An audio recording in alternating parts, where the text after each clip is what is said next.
Welcome to the Westport Library. Today's program will begin momentarily. Supported by Verso Studios, created locally and shared with the world.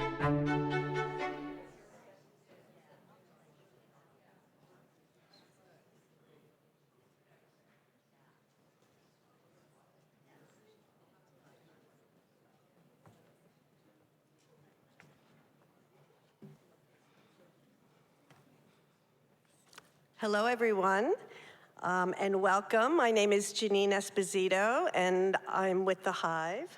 I'm Frederic Chiu, also with The Hive. Janine and I have co-founded a number of things together, including Beechwood Arts, and now we're launching The Hive.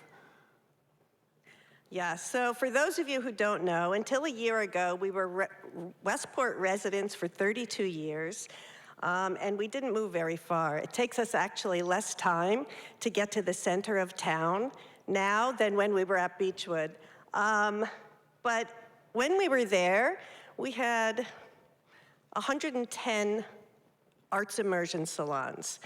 It's a beautiful house, 1806 house with a beautiful tree, and we brought together music, art, film, performance, culinary arts, and a diverse audience, and there was collaboration across all of that. When we designed The Hive, after we sadly sold Beechwood, but it's gone to a really beautiful family, but when we designed The Hive, we wanted to focus even more on the community aspect of what we did at Beechwood.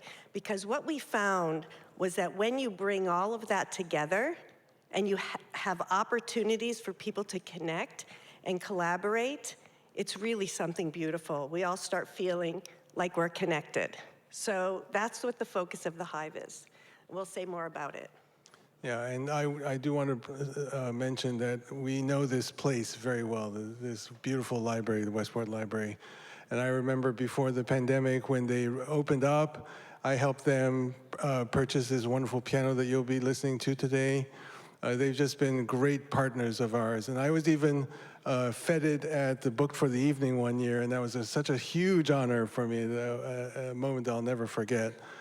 So I do want to just a shout out to the Westport Library and Verso Studios and Verso University for the great job. Can we give them a round of applause? And since The Hive is relatively new, we wanted to take an opportunity, just a few minutes, and show you a few slides and just give you a sense of what The Hive is all about.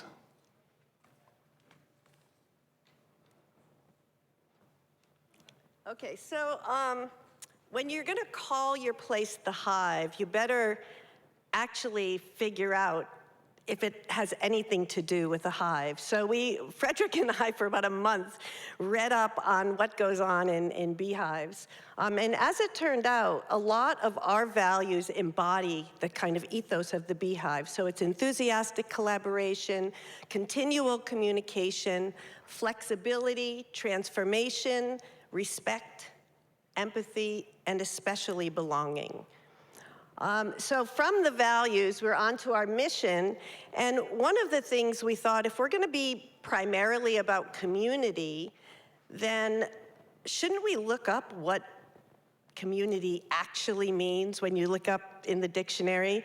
And what we found is that the definition of community always said it's about common people who live in a common place, people who have common ideas, people who have common goals. And we took a step back and we said, well, that's actually not what we want to facilitate. That is a kind of community, but as we all know, there's maybe a little too much of that at this particular time. And what we wanted to do instead is kind of redefine community as in a much broader way that's defined only by being human. And so that is what drives, that's the vision that drives The Hive. I'm not going to read all this, but basically our mission is to create a kind of human pollinator pathway. If you know anything about the pollinator pathway, and there's an amazing organization coming out of, I think it's Weston or Wilton, and it's that bees are lacking the ability to get very far because there's no way to pollinate because there's too many big lawns, too much distance. So what we'd like to do is create kind of a human pollinator pathway to reveal this broader sense of community, having pollinator gatherings, which you'll hear about, and also giving people the opportunity to engage, to understand, to connect, and to, and to have a spirit of belonging as humans. So, and of course, as we always do, everything we do will be fueled by the arts, as it is today, and dialogue and collaborative ideas, and you'll experience that today. Just a note about the 3 ways that we're doing this. One is the pollinator gatherings.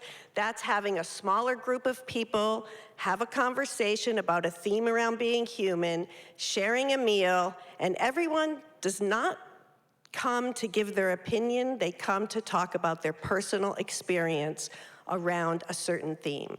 And we gather a lot of that, a lot of ideas, and once or twice a year, we will go to a really big space, bring all those people together across communities to have a big cross-pollination swarm, sharing what they found, and then creating ideas on how we can bring more of this to the community.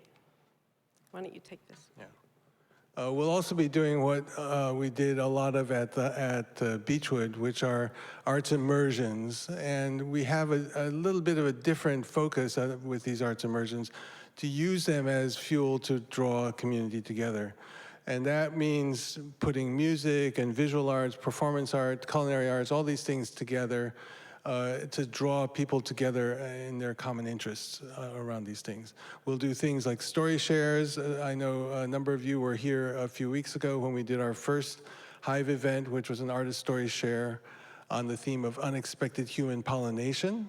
And we had 6 artists showing their work, and also 16 artists showing their work, and 6 of them told personal stories about unexpected collaboration with unexpected partners.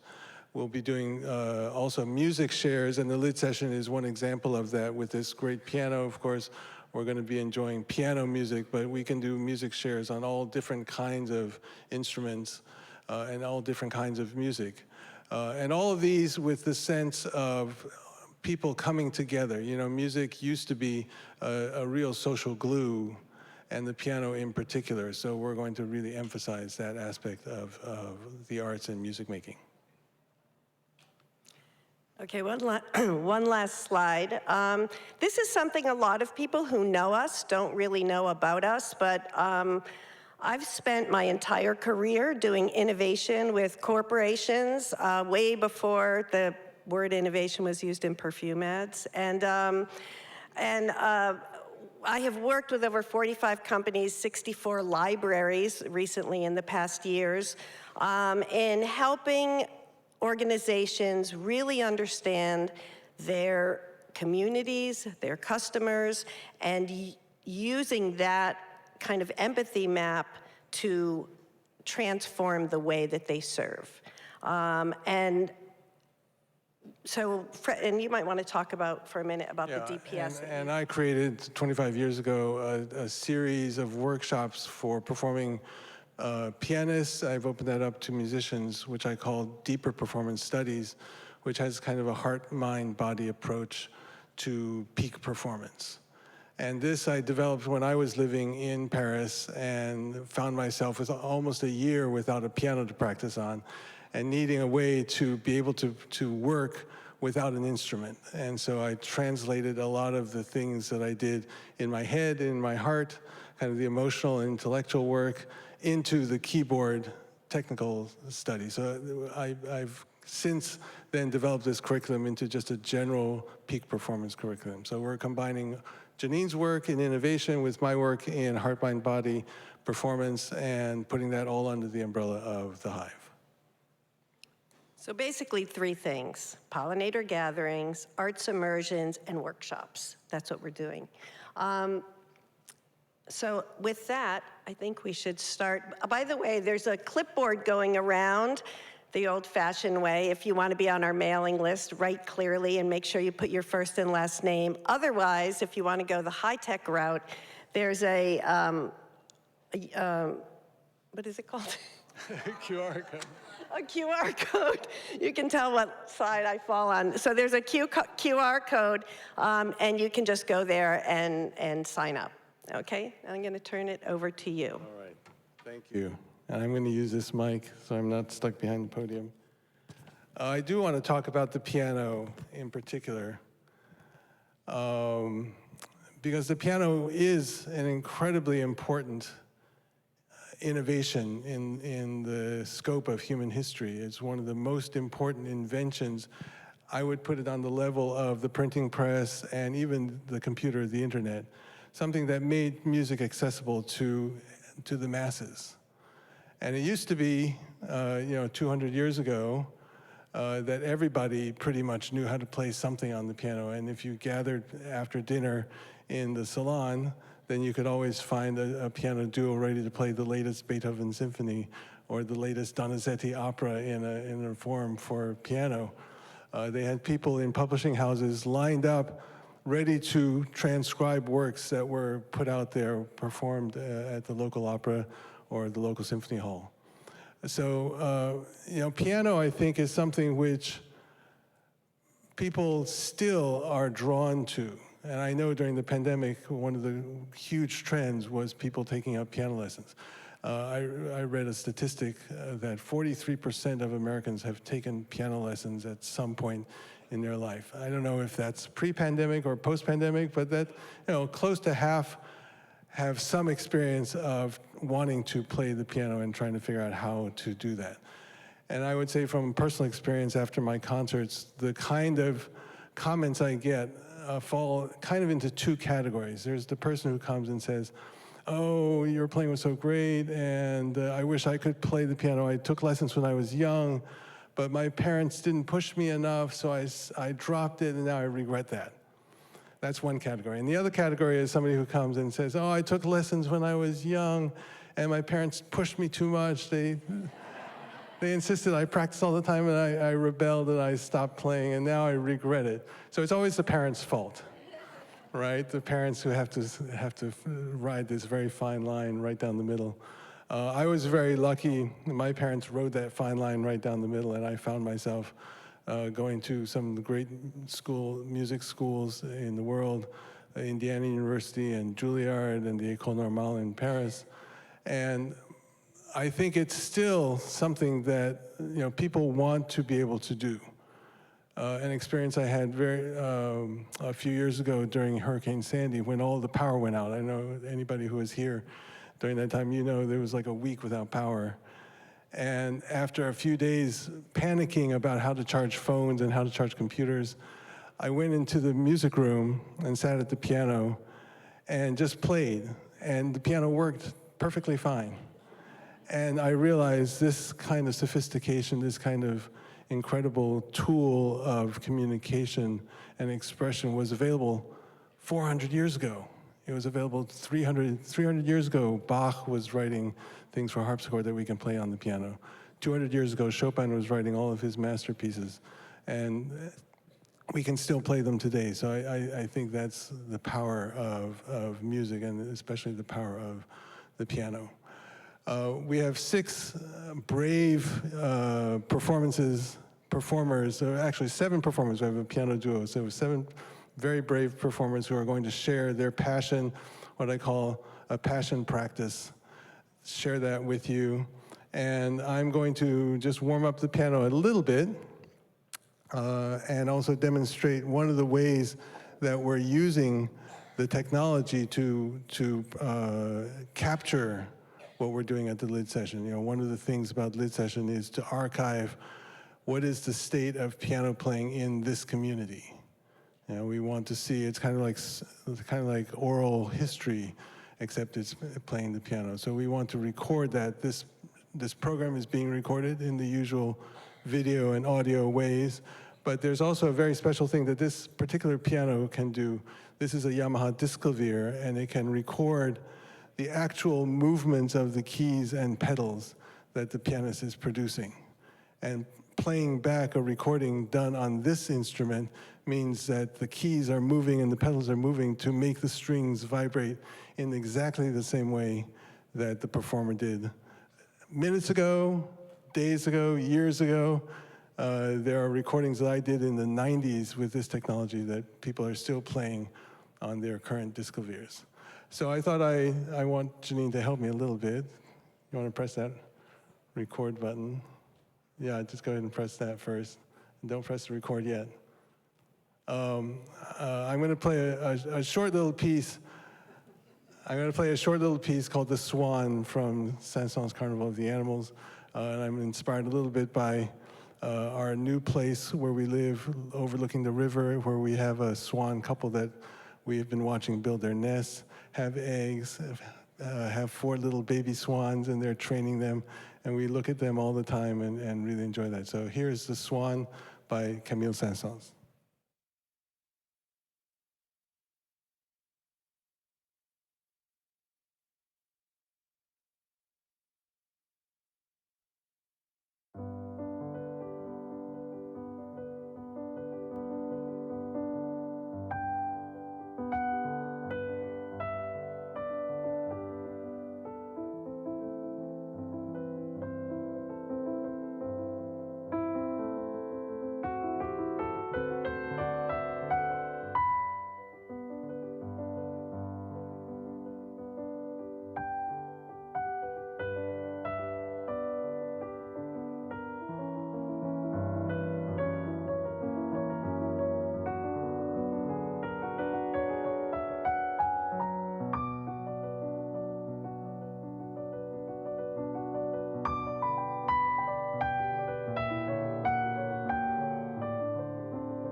Thank you very much. So now, just as a little demo of what this technology is doing, if you press on that square and press the play button in the square.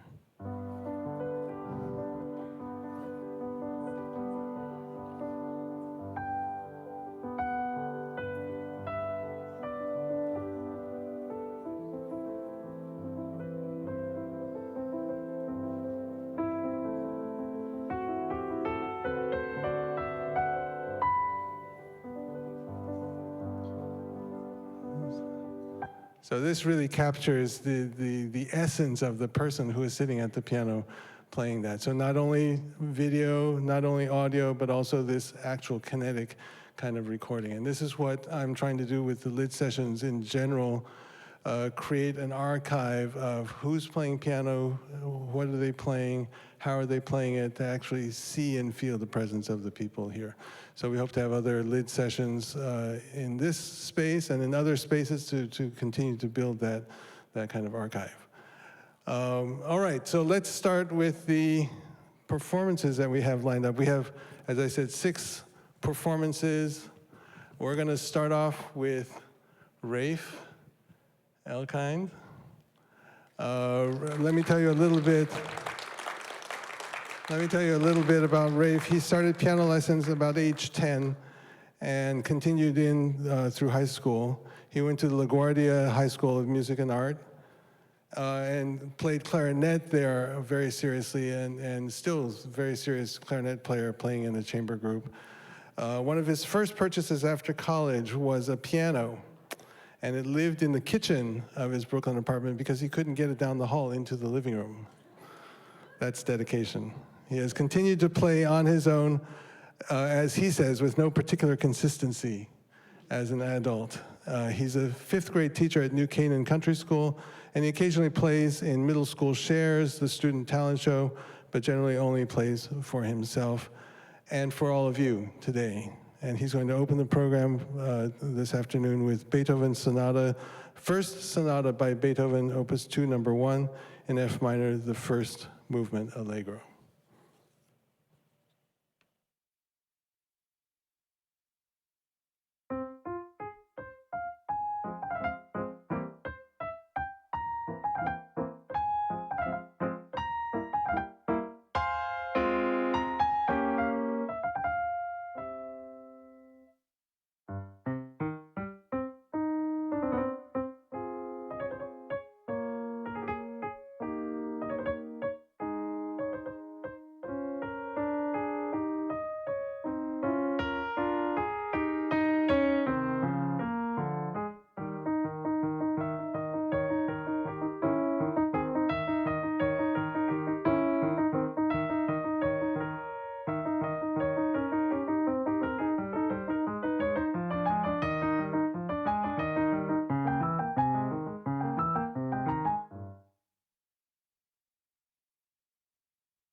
Thank you, Rafe. Thank you so much.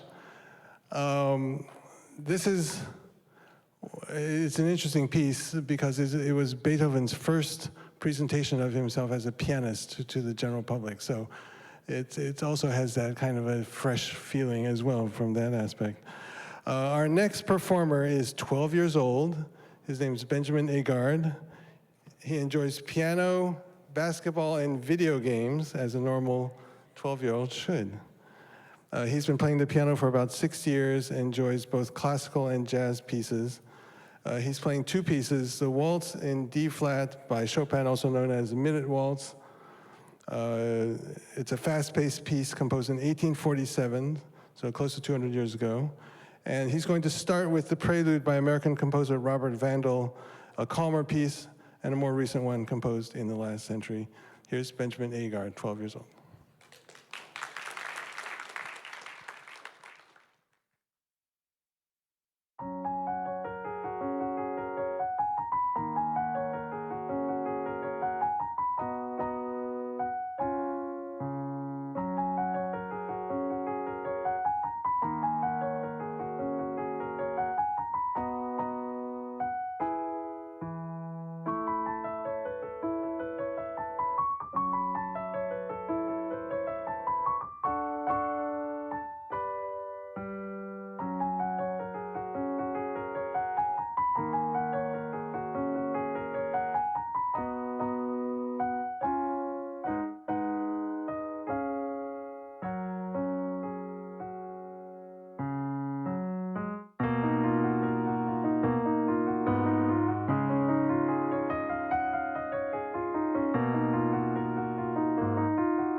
Thank you, Benjamin. I want to point out Benjamin studies with Sandra Shaw Murphy, who is in the audience today. And Sandra and I have a long connection. Her sister, Dr. Karen Shaw, was also involved at the Silvermine School of Music in New Canaan. Their mother, Juliet Shaw, started the Silvermine School of Music. I played at the Silvermine School of Music, one of my first recitals when I was 18 years old, which is many, many years ago. I went to study with Karen Shaw at Indiana University, and I was at Silvermine many, many times over the last many decades.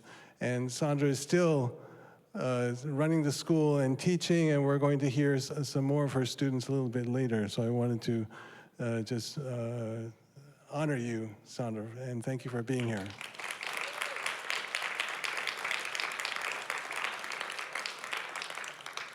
Our next performer began piano seriously as a child.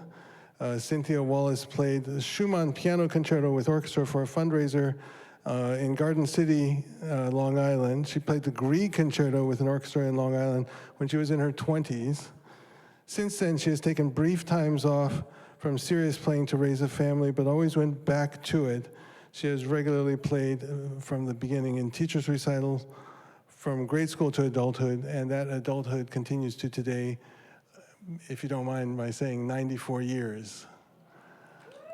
So I'd like to welcome Cynthia Wallace to the stage, who's going to play Beethoven Sonata, Opus 27, number 1, Allegro molto vivace.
Thank you, Cynthia.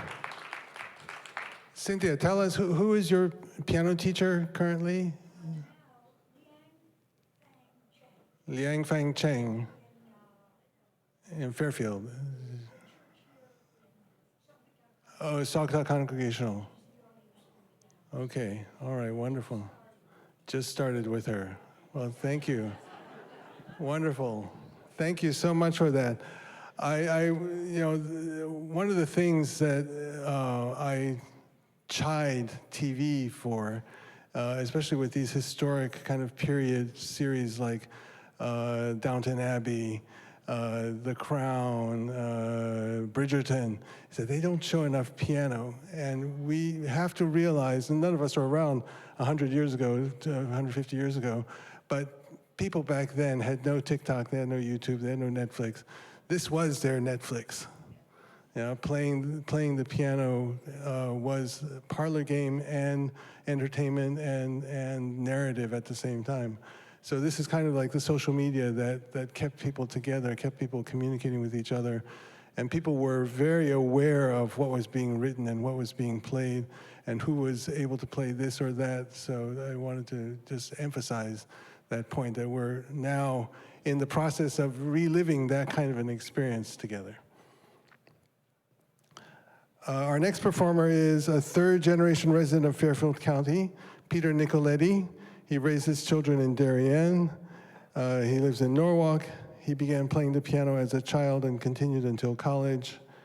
After retiring from a career on Wall Street, he returned more intensely to his musical pursuits, focusing on popular jazz standards and improvisation, which I envy. I'm not a very good improviser myself, so anybody who can improvise, I like, hat off to you.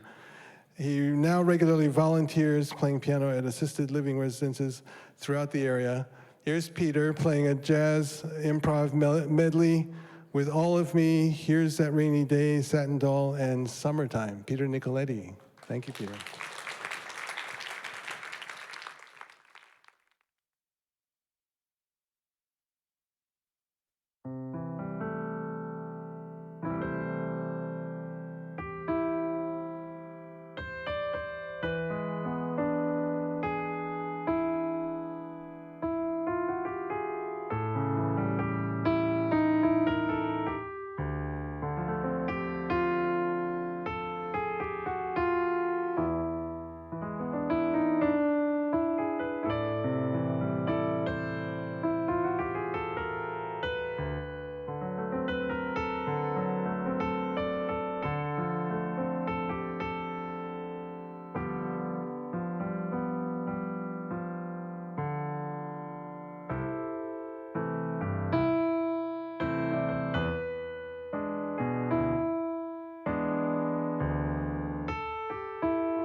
Thank you, Peter. Travis, is there possibly some synth happening along with the piano or some amp? No? I'm hearing a little bit of reverb. Our next performer, Albert Zhang, is a rising junior at Pierpont School. He's played piano for 10 years and is also a competitive squash player. He had a choice between focusing on piano and squash. He decided to focus on squash, but he continues to play Chopin, to play piano. He'll be playing Chopin's great Ballade No. 1 in G minor, one of his favorite pieces, one of Chopin's favorite pieces as well. He wrote the ballade in 1831 during years when he had taken residence in Vienna because of the war between his native land and the Russian Empire. As the war grew longer, his music became increasingly dramatic, a reflection of his feelings of loneliness and alienation. Here is Albert Zhang playing Chopin Ballade No. 1 in G minor.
Thank you, Albert. Albert studies with Lee P-Xie in Stanford. And Peter, I didn't point out your teacher. That's Rob Sylvan. Rob Sylvan, who was the executive director of Kids Empowered by Your Support, and has always continued to be a wonderful piano teacher in the area. I did want to point that out. Isn't that Chopin great? I mean, I know a number of couples that have started their story with the Chopin Ballade, including my parents, who met over classical music and that piece in particular. Our last performance is very special. It's a piano duo, Marjorie Katz and Eva Adashko. Music has always been a part of Eva's life. Her music education started in Poland and ended with a Bachelor of Music and a Master of Music degree from Manhattan School of Music. She then took a little detour, obtained a law degree, and practiced law for 30-plus years in New York City. COVID and retirement helped her go back to her first love, the piano, and with Marjorie Katz, she's a member of the Silvermine duo Pianist. Marjorie has been playing and teaching piano for 50-plus years. It keeps her involved with all aspects of piano playing and performing. She's very grateful to be able to continue on with her musical endeavors. She's a member of the Silvermine duo Pianist, and the two of them work with Sandra Shaw Murphy, who I mentioned earlier. They're going to be playing two pieces from the Dali Suite by French composer Gabriel Fauré, a collection of piano duets consisting of 6 short pieces written between 1893 and 1896. Marjorie and Eva are playing the first piece, Berceuse, a French for lullaby, and the last piece, Pas Espagnol, a fast dance with an imitation of castanets in the opening theme. So here's Marjorie and Eva.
Thank you. Ava and Marjorie, please stay on stage.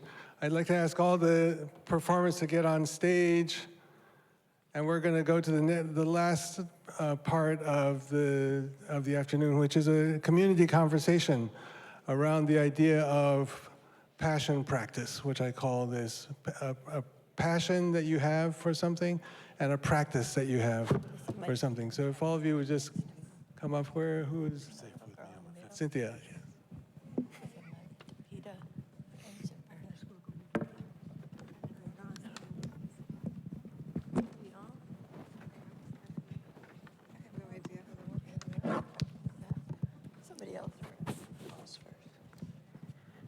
First of all, let's give these pianists a huge round of applause. Maybe give them a standing ovation. This was really brave of them. Thank you. Thank you all.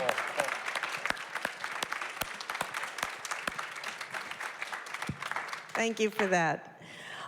Before we go into the conversation, I just want to do a little canvas of the audience. So this is going to be a raise of hands, okay?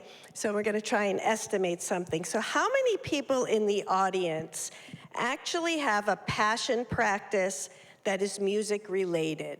Raise your hand. Nice and high. How many of you basically play music for yourself?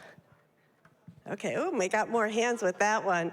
Okay, how many people in the audience engage in a kind of passion practice that is not music related? Something you don't do professionally, but other people do? Raise your hands.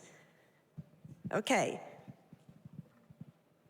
For all of you, how many of you, music or other, first of all, let's say for the music, call out your instrument or what you use. Just call it out if you raised your hand for music. Piano, voice, guitar, synthesizer, cello, piano, violin. 2 violins, I think, here. What's that? Bass guitar. Anybody else? Voice. Okay, and for the non-music passion practice, what is yours? Call it out. Photography. Climbing. Gardening. Baking. Cooking. Writing. Pollinator pathway cultivation. Oh, good. Are you from the pollinator pathway? Yes, we were at Beechwood too. Good. What else? What else do you do that you don't really share publicly, but that you really are pretty well versed in? Anyone else? Wait, what did that one? Dance? Yes, dance. And someone else said something. Meditation? Great. Okay, so for all of you, how many share the output of your passion practice with at least friends and family? Raise your hand. Quite a few. Quite a few. How many people have shared it beyond friends and family, done something like this in front of the public? Good, a number of you. Fewer, but a number. And then the last one is, how many people have had the benefit of someone who does something like these musicians where they're really accomplished but don't usually perform? How many have had the benefit of having that shared with you in another circumstance? Okay, good. So I want you to keep in mind all of those experiences, because we're going to talk a little bit about that, and we're going to talk about how this shared experience made you feel. So is this you or me? Okay, I'm still on. certainly everybody in this room was a beneficiary of these musicians sharing their passion practice. I want you to do the same kind of call out, which is, the first thing is, how did you feel about these individuals sharing their music with you? Just call it out. Great, wonderful. Impressed. Someone said, someone here, I didn't hear. Inspired. Warm? Joy. Touched. Grateful. Encouraged. Good, what else? Say it again. Lucky, nice. Yes, call it loud from back there. Fascinated. Good yelling. Calm. Okay, good. So the next question is, how did you feel as each of them was taking the stage? Intrigued. Bravery. Compassion. Anticipating.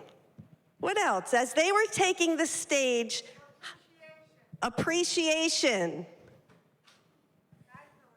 Admiration. Happy. Inspiration. Is no one gonna say, I'm glad it's not me? Because that's what I was thinking. Okay, and then my last question is, during the performance, how did you feel during the performance? In awe, touched, moved. What else? Amazed. Deeply moved. Inspired. Good. Involved? Yes, involved. Okay, and lastly, how about after they played and they took their bow, how were you feeling? Cheerful. In awe, happy. Proud. You related to someone up here, yes? What else? Grateful. So guys, did you think all of that was going on in the audience? No. See? Were you inspired today? Thank you for sharing that, everyone. And now I think you're gonna talk to them, to the pianist, about their own emotions. Get a little bit of feedback from the pianist. This is how I work with my students. There's a lot of emotional practicing that happens around performances. It's a rare opportunity to have a performance. Rare opportunity for each of you to be ready with a deadline, for an audience to come, for a piano to be prepared. So, you light a fire under things and things start to change. How did you feel signing up for this event? Just whoever wants to speak, you all have microphones. How did you feel in your decision to be involved in today? Who wants to use the microphone? I was glad. You were glad? Even though I made mistakes, it was a good experience. All right, it was a good experience. Thank you. I was terrified, but I was, I talk about goals all the time in my own personal work. So it gave me a goal, and I really appreciated that. Gave me something to work for. Yeah, great. Who else? Yes, Benjamin. Well, I thought it was worth a try, but Worth trying. Good for you. Hanya. I thought it was worth a try. I always get nervous before performances, though. All right, what else? Who else? Okay. Oh, no, go ahead. I'll share the terrified part. As I took this up again after I retired, I wanted to try new things and do things out of my comfort zone. And then when you called, I said, no way. And then I talked to my teacher, Rob, and he thought that I could do it. And yes, it gave me a goal, but it also, I haven't played in front of people much at all, even though I've been doing this, playing piano for myself. And I started playing for assisted living facilities. That's a good place to start, and then this was just an extension of that. So I appreciate it. Great, thank you. Albert, how about you? Don't want to put you on the spot, but I'm going to put you on the spot. How did you feel signing up for this? I don't actually remember. You don't remember? You did it in a blind fog. All right. Well, and how about you, Eva and Marjorie? I felt pretty excited, a little nervous. I always get very nervous performing, but having to work again with Margie on a duo piano, on a duet rather than duo pianos, it was something exciting and something to work for. And thank you, Sandra. Got us ready. Yeah, Marjorie. I was very excited to come over to the Westport, beautiful new spot here, library. We had no idea it would be out here. We were kind of hoping that it would be here because we've come to concerts before. But it was very exciting to us to have it in mind. And it got us to get ready because otherwise we had numerous things we were working on, but we had no idea when that will ever get ready. And we just started duets together.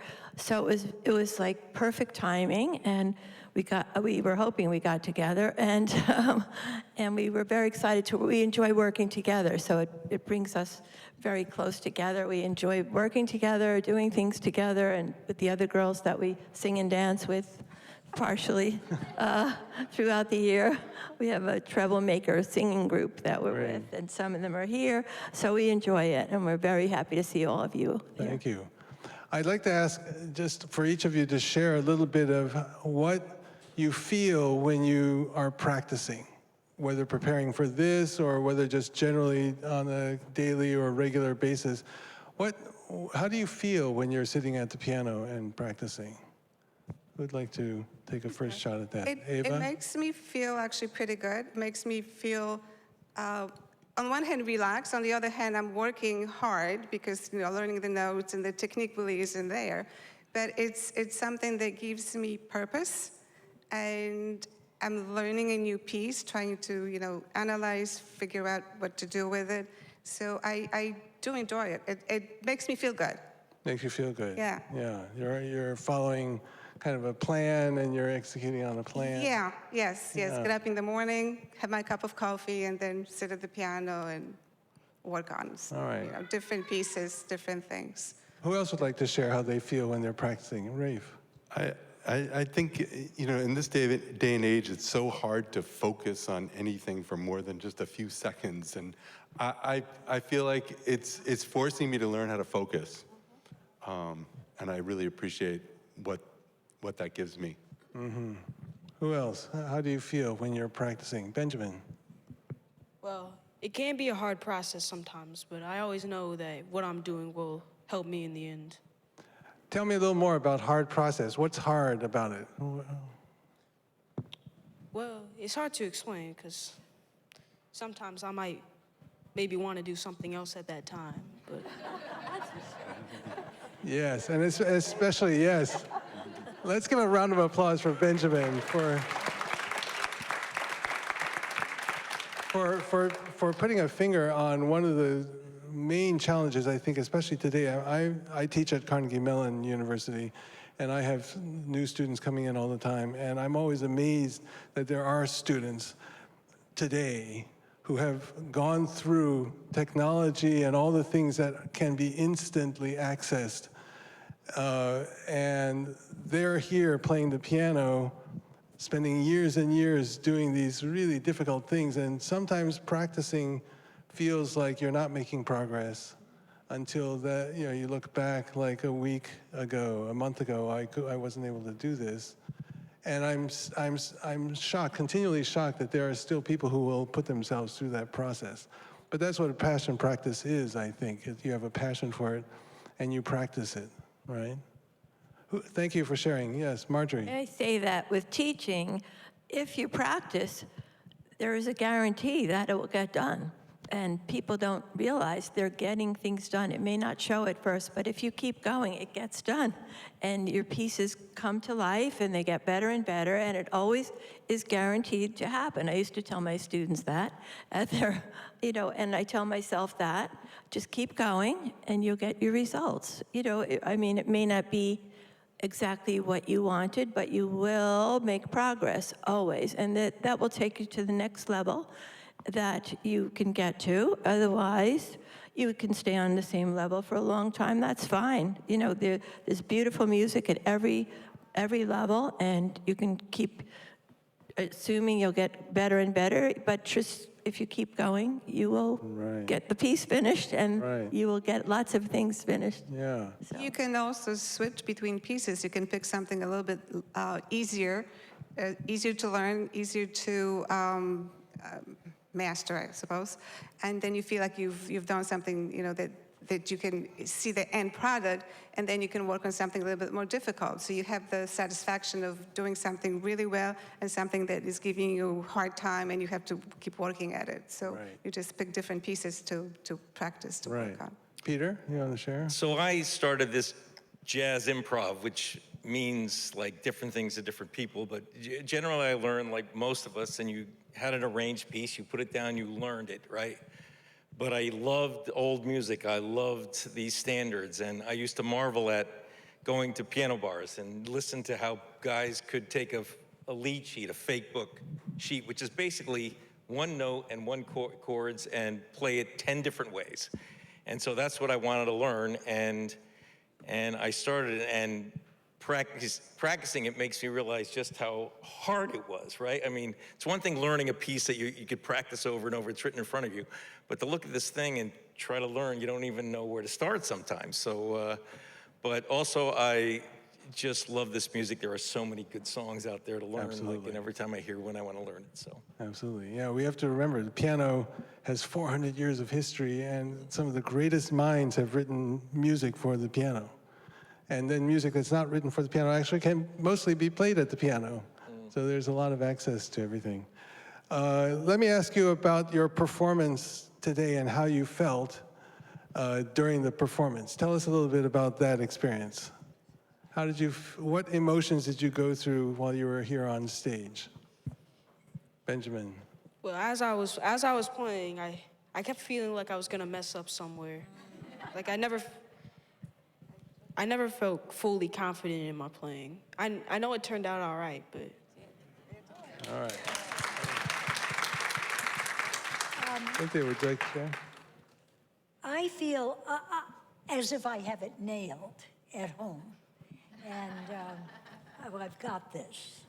And then I get up, and I know from experience that these things come up in my mind and throw me off track. And I'm just in awe of professional musicians who have to go through this every time they're playing, because even they, at the top, aren't always sure. I'm reading a book called 9 Lives by Leon Fleischer, and who... one of the great piano teachers in history. And who studied with... Arthur Schnabel. Yes. And it's fascinating to read about professional performers. A lot different. Absolutely. Than amateurs. Yeah, one thing I tell my students is there's no way to practice getting nervous. You can only go on stage and get nervous and watch what happens. You're setting up a whole bunch of things you hope will happen, a whole bunch of reflexes, a whole bunch of sequences, and then you get on stage and you realize, oh my God, I've never experienced something like this before. And things start happening that you never can plan. And part of practicing is to have a mindset of what could possibly happen that I haven't thought of, and how can I possibly deal with that in the moment. And that's some improvisation, that's some finger memory, that's some reflexes that you've trained, but it's like everything is on the table when you're performing. Rafe. When I signed up with Frederic, and he told me, I told him, you know, I'm going to make mistakes. And he said, that's good. That's fine, you know? And he's so supportive, and I want to thank Frederic so much for inviting me and letting me perform here today. It was beautiful. And during the performance, I was a lot less nervous than I thought I'd be, than I was in advance. And my goal, I think, was to try to get lost in the music. And I think I accomplished that to, you know, if I accomplished it a little bit, then I feel like I was successful. All right. Well, I was a lot more nervous than I thought I'd be, and I didn't really think that was possible. But, you know, my eyes started to glaze over. Seriously, you know, these were not hard pieces that I had learned and played before, but it's just a whole different ballgame up here. You just, you know, this music should be easy to follow. It should be easy to play, and then all of a sudden you're up here and it becomes difficult. Yeah. When you light the fire, things start cooking. And they start changing. There's a real chemical reaction that happens that doesn't happen without the heat. And this is a real cauldron for that. How do you feel in general about the idea of sharing your passion practice with other people? How many of you, I know you play for each other, you play for family and friends, some of you play for larger, kind of more public groups. How do you feel when you're sharing this with others? Albert, do you want to take a shot at that? Yeah, sure. So I feel like it's a good thing. I went to a camp last week where I was kind of stressed out about playing this. So I was practicing on like a electric keyboard, and I would play from like 10 to 11 every night. And then a lot of people would just come by and watch, and I thought that was a really good thing. Great. Thank you for sharing that. Who else would, yeah. When we had children, I played. The only people I really played for were them when they went to sleep. So I put them to bed. I read to them. I played our boys and put them to bed. Upstairs they'd go, and then I started playing the piano, and then they started asking for it, and so that's been my audience over the years, and anybody else who comes to the house, and you know, I'll often play, but I won't perform for them. I'll like start playing while they'll be on the porch, and I'll just start playing. All right. Who else? Yeah, Benjamin. Well, I think it's always good to share your talent because my friends are some of the. It feels good to play in front of my friends because I feel like it's not a good idea to keep your talent secret. Absolutely. Very nice. Who else? Tell us what pushes you to share with people. This goes back to when I played in my high school orchestra. I mean, there's nothing like performing. I mean, there's nothing like getting up here. It's terrifying and exhilarating at the same time. I mean, I'll also share, I'm a college baseball umpire too, so, and I did a lot of high-level baseball, and you're out there and there's 5,000 people probably screaming at you, you know, but that's the way that goes. But there's really nothing like it, honestly. Yeah. What is getting in the way of you doing more of that? What are some of the challenges or some of the obstacles that cause you to not practice as much or share as much in piano? What do you think gets in the way? Just time. Time? Other things that are calling for your attention? Right, because you had to choose between squash and piano. And just like during the school year, there's a lot of schoolwork I have to do, so it's hard to find time to practice. Right. What else gets in the way, Benjamin? Yeah, I feel like it's similar to yours. Like sometimes in the school year, I have a lot of work to do, so sometimes it doesn't leave me enough time and energy to be able to practice. And sometimes you also have another interest that's just as big as that, so it can kind of make it hard to set the priority. Right. What else gets in? Marjorie? I think you also have to have things ready to play. Like just have a few things ready to play for people in case someone asks or in case you sit down at a piano. Because it's difficult with a classical numbers. They're sort of always in between getting ready, and you never quite feel they're ready. So sometimes you just don't know what to play for everybody, and then you don't have the music with you. So it's good to have always one or two pieces that maybe you can play for people. And that way you get a little performance experience, so when you have to get out and play in front of a crowd that you don't exactly know, you feel a little more comfortable, I think. So that would be what I would try Absolutely. All the time. What else gets in the way of practicing more or performing more, sharing your passion practice? I didn't quite hear it, but I'm not sure I got it before, but I found that as I get older, I like to practice more. Before, when I was young, it was a chore. was always a chore. Oh, I have to come in and practice. And now it's a great friend, and I really enjoy practicing. What a nice way to put that. We have something to look forward to then.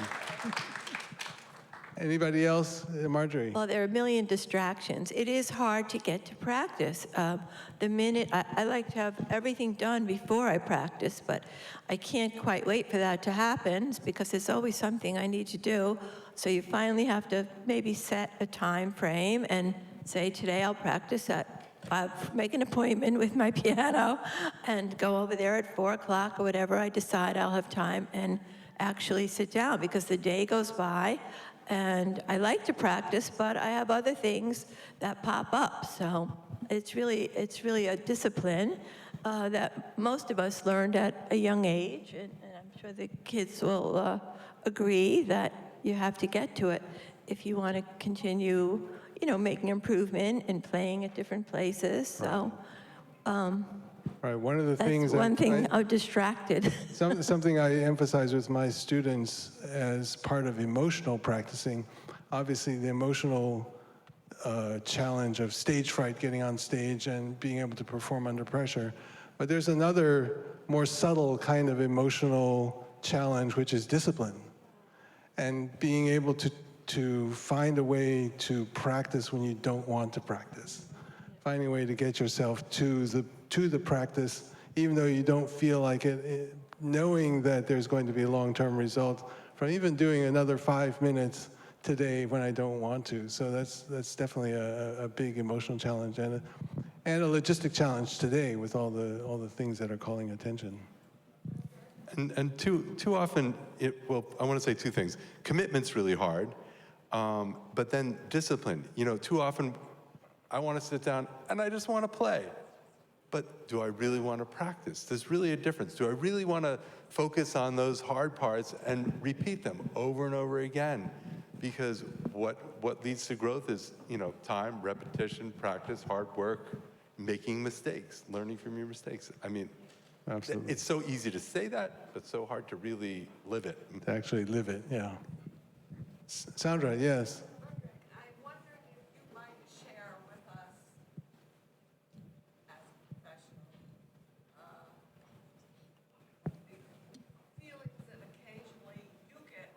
Oh, absolutely. Well, Because I don't think any of us ever really get beyond that because you still have your moments. yes. I remember that Abby Can't hear. said once when he came back from Europe, I said, how did things go? And he said, oh, I got so lost in the toccata. I think he didn't play her. Yeah, so I will share a little bit from my perspective as a professional. All of these things that you've heard on stage happen all the time, and 10 times more intensely. I would say especially the stage fright, especially the discipline things, because the emotions are the same. It's just that I and other professionals, we find a way to confront them, not get rid of them. And I think that's the kind of a misconception, is that the better you get or the more grounded professional you get, the less you have stage fright. I would say on the contrary, perhaps it's even more intense because the stakes are higher. And in terms of discipline, there is, I go back very often thinking to this period of 7 months living in Paris where I didn't have a piano, and I had no idea how long this period was going to last, and I had concerts and I had auditions and things to prepare for, and out of desperation I opened my scores and started looking at them and doing kind of mental practicing. I didn't call it mental practicing at the time. I thought it was just some kind of stopgap measure, and then as soon as I got a piano, I would just go back to my normal good way of practicing 5 hours a day. But after 7 months of not having any choice at all, and having gone through performances where I was my heart was just popping out of my throat from nervousness, But I also realized that, my fingers actually could do the job, even though I hadn't practiced 5 hours. And my memory was actually a little better because I was looking at the score in a different way. And when I finally got into this place that I had been waiting for, this artist residency after this 7-month period, and I had the piano there, and I was like, oh my God, I can go back to 5 hours of practicing. I started doing that, and I was, why am I doing this when Paris is outside and I can walk around and enjoy? And I felt like I didn't need to practice 5 hours a day anymore, but that some of that time could be spent with meditation, some of that time could be spent with emotional kind of exploration of what I was bringing in terms of stage fright, in terms of discipline. And that changed my whole way of approaching the piano, and I think that has been, that's something I think that maybe all professionals discover at some point. Like, how can you handle those kinds of emergency, dire situations and come out of it on the other side still wanting to do it and finding ways to get things done. Would any of you have anything, last thoughts before we close? Had one Yes, that Cynthia. it's unique in that your teacher and you, that unique relationship of the teacher and the student and how you get ideas from them. And I can't think of all the words, but It's an oral tradition. Yeah. And it's an apprentice tradition as well. Yeah. One person passing down their experience and knowledge and perspective to another person. it's an impetus to keep going. And rarely do you have that one-on-one with a person who understands and who teaches you, and it's back and forth. That's a wonderful experience. Yes. I like to think about the fact, Sandra mentioned my teacher at Juilliard, Abby Simon, who played until he was almost 100 years old. He studied with Harold Bauer, who studied with Leczetycki, who studied with Franz Liszt, who studied with Beethoven. The lineage goes back just a few steps, and we're back to Mozart and Bach and the original keyboard artists. I mean, all of us have that kind of lineage because that's how the piano operates. Rafe. Yeah, I just want to say that I think we can't underestimate the power of the people in our lives who encourage us. And I don't know you very well, Frederic. We know each other through art, over the years at art openings, and then you heard me play once, and then you encouraged me. And just your encouragement has really, I think, moved me forward in so many imperceptible ways. Oh, thank you. I really appreciate that. Thank you for that. And I'll take that as a cue for closing. Thank you all for performing, for putting yourself out there. A round of applause for everyone. And for all of you for coming today. I really want to emphasize how this very specific kind of discussion we've been having on piano is extremely fascinating, but there's a broader picture which all of you are part of, which is this idea of a passion practice and sharing that passion with other people and doing a practice and sharing that as well with other people and creating a community around that. And that's what that's all what the Hive is about. So thank you all for being part of the Hive. Go out there and start pollinating. All right, thank you all for coming. Thank you all for playing today.